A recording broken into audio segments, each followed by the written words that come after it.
Michelin, vous l'avez appris comment déjà et quand? On l'a appris par téléphone samedi midi. Samedi midi avant le service à 11h là. Ça fait quoi? Ça fait, on est un peu, on tourne en rond, on sait plus trop où aller, on perd nos repères et en même temps on est content, on sait pas trop ce qui va se passer, on se pose plein de questions. Vous avez pensé à un canular peut-être? Oui, d'ailleurs c'est ce que ma conjointe leur a demandé, si c'était un canular. Ils ont dit que non, que le Michelin était très sérieux D'accord. Voilà. Et ça s'est confirmé lundi avec la présentation du guide. C'est ça, on s'est rendu à Paris pour la remise de cette étoile. Vous êtes ici depuis 1 an et demi seulement. C'est ça, ouais. C'est très court. C'est pour très obtenir court. une Oui. étoile. Voilà, après, nous on est un petit restaurant, une petite structure, on n'était vraiment pas prêt à ça du tout. Et c'est vrai que ça nous tombe on tombe un peu des nues avec cette nouvelle, mais après on est fiers de pouvoir obtenir cette étoile avec la cuisine que l'on produit et le restaurant que l'on a, quoi. Parce que Ça change quoi au quotidien depuis samedi, depuis lundi que c'est... au départ, on se dit qu'il faut pas changer, on va dire.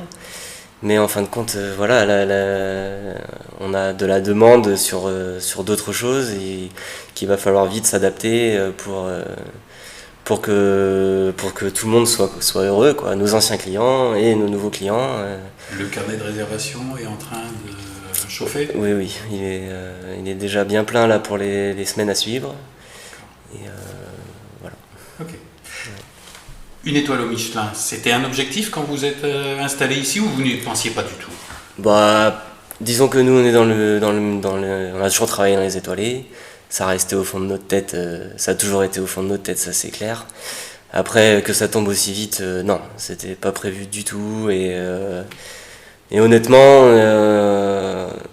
on était très fiers d'apprendre ça, mais en même temps on a été très stressés. Vous me dites que vous avez déjà travaillé chez des chefs étoilés, alors c'était qui par exemple? Alors j'ai travaillé au Flocon de Sel à Megève pour Emmanuel Renaud, Anne-Sophie Pic à Valence et Carlo Crisci, Stéphane Carrade à Arcachon qui a obtenu sa 2e étoile cette année aussi. Voilà. Le jour où l'inspecteur du Michelin est venu, vous l'avez reconnu parmi les clients? La première fois qu'ils sont venus, ils se sont présentés. Donc ils se présentent? Oui, la première fois, ils se sont présentés parce que c'est un de nos clients qui leur a envoyé un courrier en fin de compte. Et c'est ce qu'il nous a expliqué. Et c'est pour ça que la première fois, il est venu, on a bu un café ensemble, on a quand même discuté du parcours, de tout ça, quoi, de comment on voyait les choses. Il a fait un tour en cuisine pour voir si c'était propre, si c'était voilà. Le guide Michelin, ça englobe tout ça. C'est pas juste l'assiette, c'est également la récupération des déchets verts, voir ce qu'on fait pour le tri. Voilà, il y a tout ça qui rentre en compte. D'accord. Ouais. Donc, ils se présentent une première fois, ils viennent à visage découvert. Voilà, c'est ça. Et ensuite, vous pensez qu'ils sont revenus, ou ils vous ont dit qu'ils ils sont revenus anonymement? Ils sont forcément revenus, oui. Ils sont revenus, on le sait parce que... Enfin, on l'a pas su sur le moment, mais disons que là, quand on regarde l'article dans le guide Michelin, du coup, il nous parle de plats qu'on n'avait pas fait au début quand il était venu. Vous savez quelle semaine ils sont venus? Du coup, oui, on a repéré, et voilà. Sur le Michelin, on a entendu, à chaque sortie de guide, on entend des critiques, notamment de la part des restaurateurs qui perdent une étoile, ceux qui sont passés de 3 à 2 étoiles. Ces polémiques, c'est quoi? C'est simplement de la déception de la part de ceux qui ont perdu une étoile? Ou ça après, vous savez, plus profond, le guide Michelin, tous les ans, il y a des belles surprises comme il y a des grosses déceptions. Après, voilà, c'est un guide, ça reste un guide, c'est des professionnels, comme vous avez dit, qui jugent. Nous, on n'a pas de mots à dire sur ça. Voilà, nous, on a la chance d'y parvenir cette année. Peut-être que dans les années à venir, on n'y sera plus. Et puis, voilà, c'est le jeu, quoi. C'est la règle du jeu. C'est la règle du jeu, voilà. D'accord. Qu'est-ce qui est le plus difficile? Gagner une étoile ou la conserver? À la conserver, ça c'est sûr. Ouais. La conserver, parce que là, c'est une remise en question tous les jours. Puis on n'a plus le droit à l'erreur, quoi.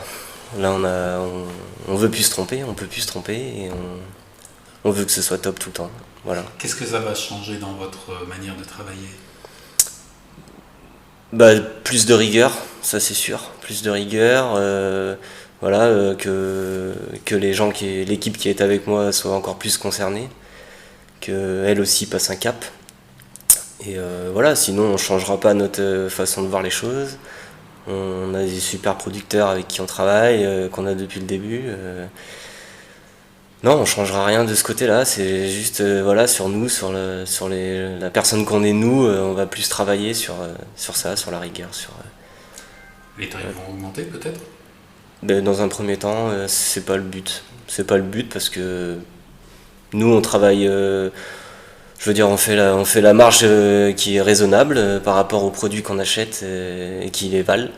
Et voilà, c'est pas dans l'objectif, non, c'est pas le but.